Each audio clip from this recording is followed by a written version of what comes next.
Did you just come up the hill? I did. Yeah. I'm dog sitting this guy for a couple weeks. Okay. While I'm waiting to start a new job, so I'm just kicking Gotcha. it. You know what I mean? We walk every day. Awesome. Oh, bro. Yeah. Sorry about that. Hopefully it doesn't blow away. All right, you're good. You're good. Okay, sweet. So you picked, should anyone identify with their skin color? Yes, I did.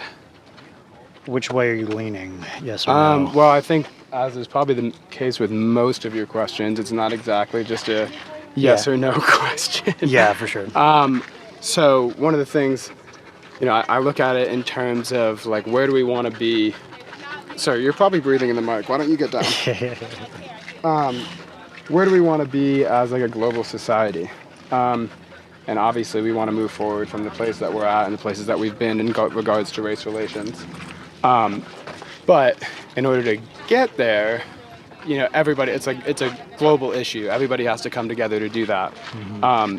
So that's where this question gets interesting, because if you're somebody like me who's white, do you identify with the color of your skin while in a social justice position, in a non-profit position? If you're working with people who don't look like you, who come from a very, very different background than you can't sit there and A, pretend to relate because you don't have the same upbringing, or B, sit there and act like you're some kind of savior. Mm-hmm. Mm-hmm. It's just people linking arms and working together.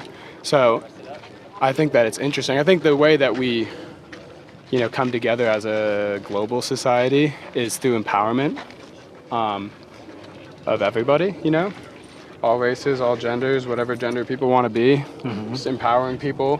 I think the most human desire is everybody wants to feel the freedom to be themselves, you know what I mean? And right now, not very many people, specifically in America, have that ability.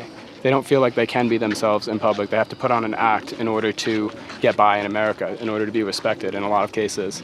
And so those people who have gone through that type of oppression or struggle or disadvantage, whatever you want to call it, they should identify with their skin color. Dude, get off. Those who are going through oppression? Yeah, exactly. Who come from a background of historically oppressed people or disadvantaged people. They should, and they should be empowered through who they are. Okay, so it depends on what your skin color is, if you should identify with your skin color? I think in the most basic of terms, yeah, because think about the history of different people, different mm-hmm. cultures all over the world, people with different skin color. White people have a generally better history in terms of all scopes than any other race. And they've done, as far as the way they've been treated. And a lot of white people have used that privilege to do really, really terrible things to other people. So I'm not going to, like I said, the word is empowerment. I'm not going to be empowered through white history because a lot of it is really dark and really oppressive, and it's sneaky and it's systemic. So I'm not going to empower myself through that. Instead, the route that I'm going to take, if we all start here, like I said, at one point where all we want is the freedom to be ourselves, everybody, no matter what mm-hmm. race, religion, anything. And then as time has gone on, we've started to diverge. In terms of oppression or getting certain privileges in society? Exactly. And so now, if we want to come back together, like our roads have forked. So if we want to come back together, I have to take a much different route than anybody with black or brown or whatever color skin has to take, because I've had different experiences, I've had different privileges. Mm-hmm. And if I want to empower people and empower myself, I almost have to strip myself down all the way down to nothing but a human being. Just a human being with a heart who cares for other people and believes that we all should be on an equal playing field. Mm-hmm. But if you're taking that other route, you're going to empower yourself through what you've already been through. What systems are in place that are holding you down? Not just things in society, face-to-face, the way that you're treated, but what systems are in place that are strategically holding you down? and how have you overcome them already, and how will you continue to overcome them? Okay. So it's just two very, very different routes to get to the same goal. So depending on our skin color, which relates to the history of the people of that skin color, how they've, how some people of that skin color have oppressed certain other people of skin colors. Going forward, or like right now, we're not all equal in terms of oppression or privilege. Yeah. Therefore, once we want to get to a point where we're more equal, where there's less like oppression or racism or just any in general oppression, and that some people, mainly white people, need to go a different route, have different strategies for getting there as opposed to non-white people.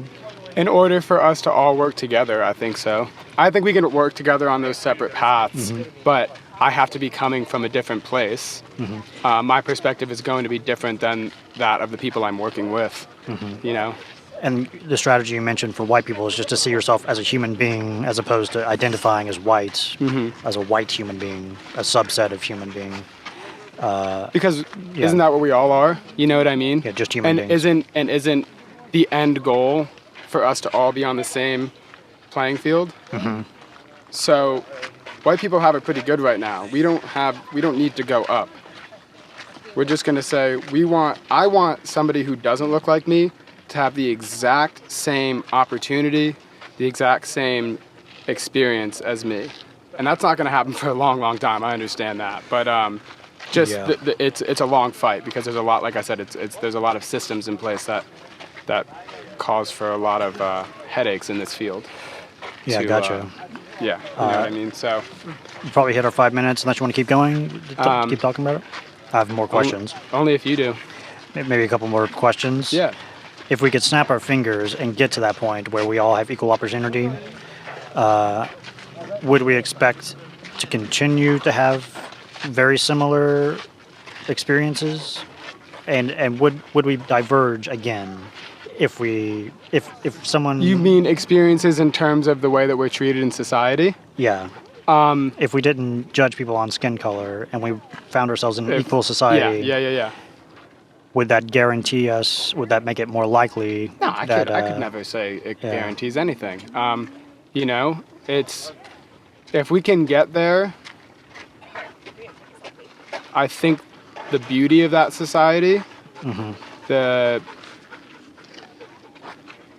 power that could come from so many different people, the things that we could create as a society that fully respects each other. You know, my perspective would be why would we go back to the way that it was? We're only this way because we created it this way. We created it this way? Yeah, we as an entire planet, we have our history, and it's led us to this point.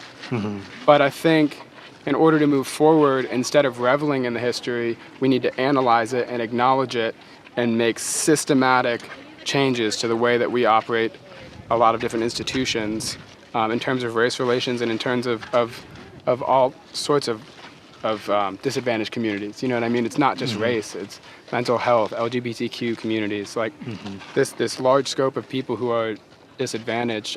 It's because of the way we've set it up in the past. We're sticking with policies. We're running our schools based on things that were written in the 1700s. So like intergroup conflict is what we're talking about here. Will this, like, I don't know, how can we tamp down on intergroup conflict?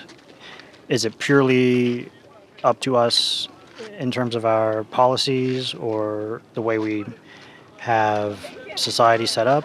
Or are we going to, is this something intrinsic to our nature? Like, or is it more outward society, or is it a mix of both? I think it's a mix of both, yeah.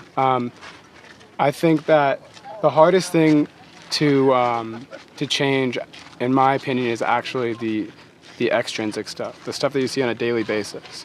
Cultures don't just change overnight. There are areas in America that are just 100% statistically proven to be much more racist than other areas of the country. So to go into an area like that and completely change the culture, it's difficult. It's difficult to take the Confederate statues away, to put the Confederate flags away. People fight that. And so the way that you change that extrinsic, that outward, that in your face, that societal piece is by teaching people, teaching respect, teaching different cultures, submersing yourself in different cultures, making yourself uncomfortable, talking about topics that are tough. There's so much that goes into it, but I mean, it boils down to respect. Teach people to respect one another, teach people to work together, to communicate effectively. And as we continue to have those conversations in an effective way and in our institutions, then people's mindsets start to change, and over time, society begins to become at least a little bit better of a place than it currently is. Okay, maybe last question. Sure. What would reality have to look like? What would either society or just reality in general have to look like in order for most people to not have to identify with their skin color, or they shouldn't identify with their skin color? I don't think that when we get to an equal playing field, you still shouldn't identify with your skin color. I think that once we get there, it's more of a full embrace of everyone who looks like everything and anything. Just okay. So like, I'm not gonna, like, I grew up in suburban Rhode Island. My culture versus somebody who grew up in the heart of inner city Miami, those are two very, very different things. And I don't think we're working towards this cultural integration where everyone's having the same even day-to-day experiences and everything's just perfect for everyone. Those cultures around the country are all going to be different, but there's going to be less of a stigma put on just on people who are different than us, basically. Whether it's me to somebody who has different, as a white person to a black or brown person, or a black or brown person to a white person, there will be just less stigmas attached, hopefully. Yeah, it seems like skin color is sometimes a proxy for culture. Yeah. So should we just switch to mainly focusing on culture? I mean, yeah, I can't really answer that question yes or no, but I would say I would lean towards yes. Because, I mean, at the end of the day, like, what does skin color have to do with culture? I mean, right now we've sewn those two things together. Yeah, but they're not necessarily tied. But yeah, that was something that we created. They don't have to be, no. Because if I'm white and I grow up in inner city Miami instead of where I grew up in Rhode Island, I'm going to embrace the culture of that city. Yeah. I'm not going to be the person that I am today. I'm going to be different. Yeah. You know? So if like someone's looking at a lineup of like 10 white people, who knows what they're going to act like or think. Exactly. Exactly. In terms of anyone of any color. Yeah. So, yeah. I mean, I think about all the stuff we see in the news, specifically this past week with New Zealand. I was a white guy. Yeah. I'm not going to do that, though. You know what I mean? We've had such different experiences. We've come from such different places that, yeah, you know what I mean? You like you said, you put me and him next to each other. You don't know what our differences and similarities are. Hopefully we have absolutely zero similarities. But, you know, you never know. So it's just more of a product of where you come from, who your family is, who you surround yourself with, rather than your skin color. But unfortunately, that is those are two things that we've, like I said, kind of sewn together. Yeah, it's very complicated. Yeah, it's a hard thing to undo the seams of. Cool. Well, we talked about it a little bit. Thanks, Jack, so much. Yeah, very absolutely. Nice. This is cool. Yeah, thanks. Not a bad view either. Yeah, this is great. LeBron? Is that his house? Yeah. Really? No, I'm asking. Oh, Do you know? I have no idea. Something about it just screams LeBron. Maybe. I've seen his house in Miami, so maybe that's what I'm thinking of. Okay. It looks kind of like that. They're nice houses for sure. Yeah, it's pretty ridiculous. All right, man. All right, thank you so I'm much. gonna get out of your chair. Give somebody else a chance. Sure thing. Feel free to take a card. Yeah, perfect. Actually, I would like to.